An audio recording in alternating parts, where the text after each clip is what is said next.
Good afternoon, beloved of God. I am Pastor Amy Courts Koopman. My pronouns are she, her, and hers. And before I begin today's meditation on the text, I want to invite us into a time of breath and centering on this All Saints' Day.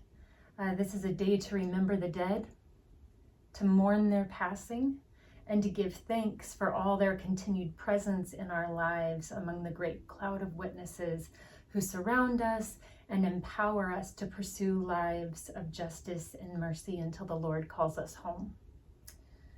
Today in particular, there is so much to grieve, so many lives to mourn, not only from among our own community whose names we know, but those whose names we will never know as well, names that we will never be able to speak. People, children, mothers, fathers, sisters, brothers, grandmothers, aunts, uncles, friends, neighbors, clergy, so many people who have died this week and over the long history of war. Victims of war and genocide in Gaza, Sudan, Congo, Tigray, Yemen, Ukraine. The list goes on and on and on. And in the words of poet and author Alice Walker, whatever happens to humanity, whatever is currently happening to humanity, is happening to all of us. No matter how hidden the cruelty, no matter how far off the screams of pain and terror, we live in one world. And not one of us, no one of us, can hold it all alone. And so we have to hold it together. And so that is what I'm going to invite you to do. I invite you to, if you'd like to, light a candle like I have. Close your eyes. Find a place in your home or in your space that is comfortable and quiet so that you can close your eyes. Breathe in and breathe out and center on these words. We breathe in. There is too much to hold. Breathe out. We hold it all together. Breathe in. The burdens of this world are so heavy. Breathe out. We carry them together.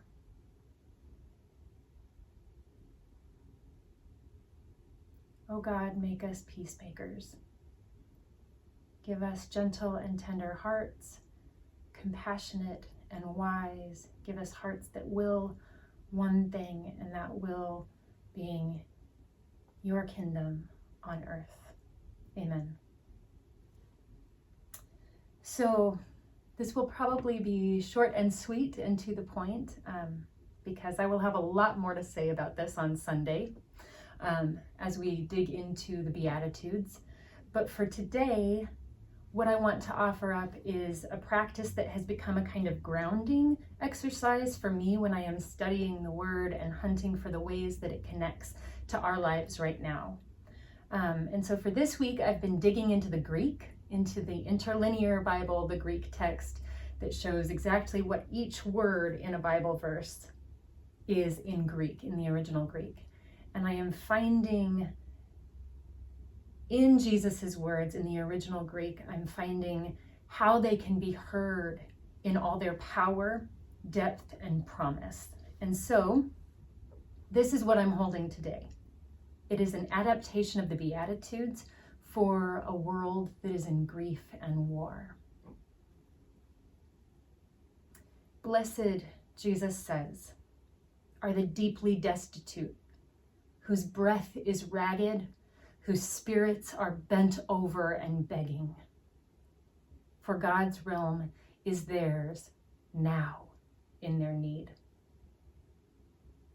Blessed are those so consumed by grief that it cannot be silenced, those groaning for the release of hostages, those whose wails for the dead reverberate from the streets of Israel and Palestine all the way into our North American homes, for they will soon be consumed with comfort and with consolation. Blessed are the resolutely tender-hearted, who faithfully and diligently defend the sanctity of all human life, for the earth's future and hope belong to them. Blessed are those who are starved and desperate for dikaiosune, for they will be filled, fattened, and satisfied. Blessed are those who live lives of radical compassion and mercy, for they will receive the same in time. Blessed are those whose will is for one thing, for they will see the one God, wherever and in whomever God is. Blessed are those who make peace rather than complying with an unjust status quo to keep peace. For God will name them God's own. And blessed are those who are hunted and hounded, harassed and harmed for pursuing dikaiosune. God's realm is, in this very moment, theirs.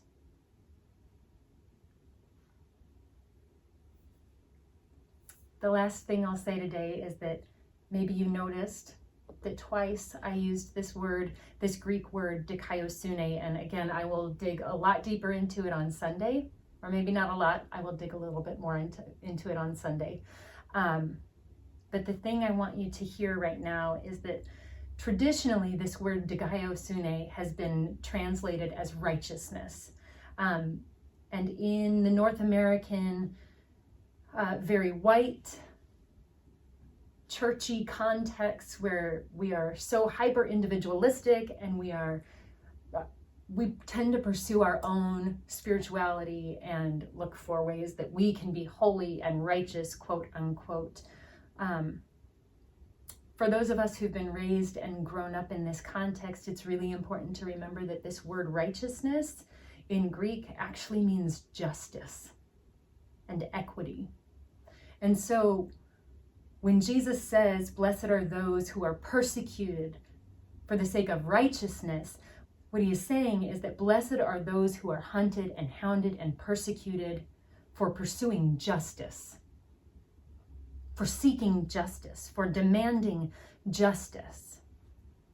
For God's realm is theirs. And back up to verse 6, because that was verse 10, what Jesus says is, blessed are those who are starved and desperate for justice, for they will be filled, fattened, and satisfied. And folks, I can think of a lot of people who are desperate,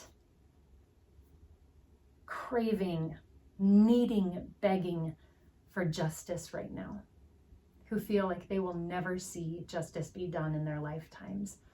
I see it happening in Gaza as bombs rain down. I know that so many of them, people that I follow on Twitter and on social media, are just begging and crying out for mercy and justice. I know that the families of the Israelis who were taken hostage are begging for justice, for Hamas terrorists to be brought to justice, for the hostages to be released.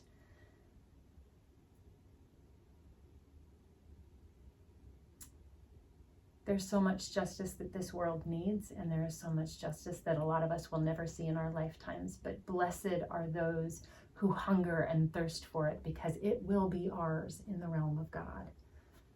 And the realm of God is ours. And blessed are those who are persecuted for justice, because God's realm is theirs right now.